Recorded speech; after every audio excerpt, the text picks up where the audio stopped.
I'm Rachel Eaton, and I'm here to talk about Livor Mortis and how it affects our embalming practices. This is the presenting option Prezi has given me, so we're going to work with it. I promise I'm still here, even if you can't see my face. All right, so what is Livor Mortis?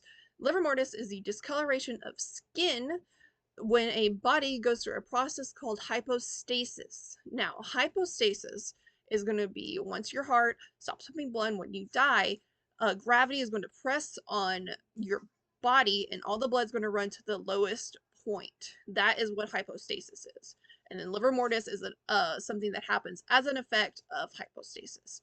So discoloration can start off as a reddish color, but then it can turn into a blue-purple color the longer it sits. It's going to be very similar to, say, like a bruise that you're going to get. All right, timing of livor mortis.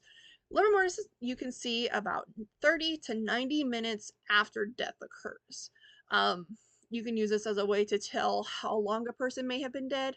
But as funeral directors and embalmers, we're not really going to be determining time of death. That's going to be for medical examiners and forensics. I just thought it was interesting. Body positioning. So blood can pool in any area of a body depending on how it's positioned. Typically, when you look up examples of livor mortis, you're going to see it on someone's back. A lot of times when people die, they're in hospital, they're in a bed, they're going to be laying down, so blood's going to pool in their back. But if you are laying on your side or on your face when you die, your blood can pool there too. And then you just have to determine on how you're going to go about that when you get a body with blood pooling in areas that might be seen by families.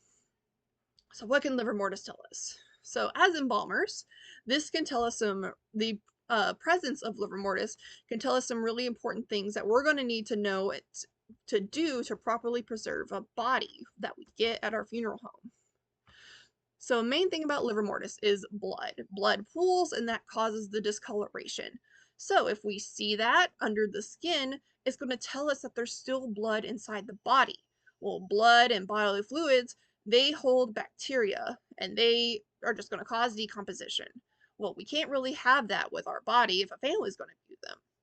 So this tells us that we need to properly, completely drain the body and replace it with our arterial fluid and cavity fluid. So that way we can fully preserve our bodies. All right, post-mortem stain. If blood sits in a body for over 12 hours, it's going to cause something called post-mortem stain. That's going to be in your dark blue-purple category. This is something that cannot be drained out. Once it sits in there, it gets in those capillaries and it does not want to leave. So just draining is not going to properly alleviate the problem that we have. This is when we start needing to look at our chemicals. We might have to use some bleaching agents and then put some cosmetics after we're done with our embalming to try and hide the appearance of the post-mortem stain. All right, so our embalming analysis with livor mortis, we are going to go through all of our steps and see what we might have to do with this condition.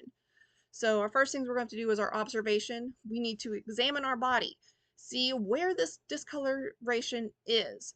Is it going to be anywhere noticeable, like your hands, neck, or face that a family is going to see? And if there is any, how severe is it? Is it going to be something simple or is it going to require more work? Method of treatment. Now we're going to have to go through our chemicals and see what we think is best to use for a body with livor mortis. And then implement and observation again. Once we start treating our body, we need to observe it the entire time as well as after we're done. This is to make sure that our results are the best that we can achieve and are going to make our families happy when they view their loved one. And treating livor mortis. A little bit more in detail. Livor mortis can typically be drained out of a body when you drain the blood and replace it with its arterial fluid. But if we are at the post-mortem stain period, it's not going to be drained out. So we're going to have to do more work to deal with it. We'll have to use some bleaching solution. And then when we use our bleaching solution, we're going to have to be really careful with our really diligent with our observation. Make sure we're not harming the skin in any way. We need just to lighten up the stain since we can't remove it entirely. And then afterwards, we are going to have to put cosmetics over it and color correction so that way it doesn't look like the stain has even been there. We need to make sure this person first, we have to make sure the body is preserved, and then we can make it pretty for our families. Um,